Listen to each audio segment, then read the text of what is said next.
সূত্র। ধরো কেউ ব্যাডমিন্টন খেলছে, সেক্ষেত্রে ফেদারটা কত দূর বা কত জোরে যাবে সেটা কিসের ওপর নির্ভর করবে বলতো? ফেদারটাকে কে কত জোরে মারল তার উপর নির্ভর করবে। তার মানে সোজাসুজি বিজ্ঞানের ভাষায় কতটা বল কে প্রয়োগ করলো তার উপর নির্ভর করবে, তাই তো? তাহলে দেখছো তো, বস্তুর গতির সাথে বলের একটা সম্পর্ক আছে। এই সম্পর্ককে আরো ভালো ও সুন্দর করে ব্যাখ্যা করেছেন স্যার আইজ্যাক নিউটন। গতির ভিত্তিতে 1687 সালে প্রিন্সিপিয়া ম্যাথমেটিকা বইতে এই সম্পর্কে 3টি সূত্রের কথা বলেছেন। প্রথম সূত্রে নিউটন বলেছেন, বাইরে থেকে যদি কোনো বল না দেওয়া হয় তাহলে কোনো স্থির বস্তু চিরকাল সেই জায়গায় রয়ে যাবে, ফলে স্থির থাকবে। একটা পাথরকে যদি ঠেলা না দেওয়া হয় তাহলে পাথরটা স্থির হয়ে থাকবে। যদি উল্টো ভাবে নেওয়া যায় যে পাথরটাকে যদি ঠেলা মেরে গড়িয়ে দেওয়া যায় তাহলে ওটা গড়াতেই থাকবে যতক্ষণ না বল প্রয়োগ করে তাকে থামানো হবে।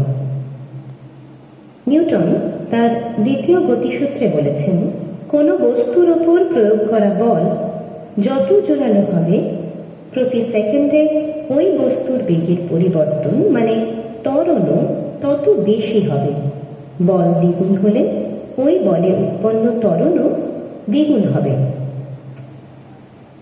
উদাহরণ হিসেবে বলতে পারি, একটা খেলনা গাড়িকে আস্তে করে ঠেলা হলো, দেখা গেল একটু এগিয়ে গাড়িটি থেমে গেল। এরপর খেলনা গাড়িটিকে আরেকটু বেশি জোরে ঠেললে দেখা যাবে গাড়িটি অনেক দূরে এগিয়ে গেল। এর থেকে বোঝা গেল যে বেশি বল প্রয়োগ করা হলে ত্বরণও বেশি হবে। আবার কেউ বন্দুক থেকে গুলি ছুঁড়লেও সে কিছুটা পেছনে সরে যায়। এই ঘটনাকে নিয়েই আমরা নিউটনের তৃতীয় সূত্রকে খুঁজে নেব। এক্ষেত্রে বন্দুক থেকে গুলি ছোড়ার সময় নলের মধ্যে গুলির ওপর একটা বল কাজ করে, ফলে গুলি প্রচণ্ড বেগে সামনের দিকে ছুটে যায়।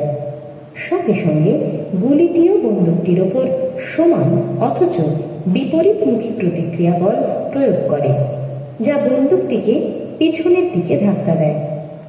তার মানে প্রত্যেক ক্রিয়ার একটি সমান ও বিপরীতমুখী প্রতিক্রিয়া আছে।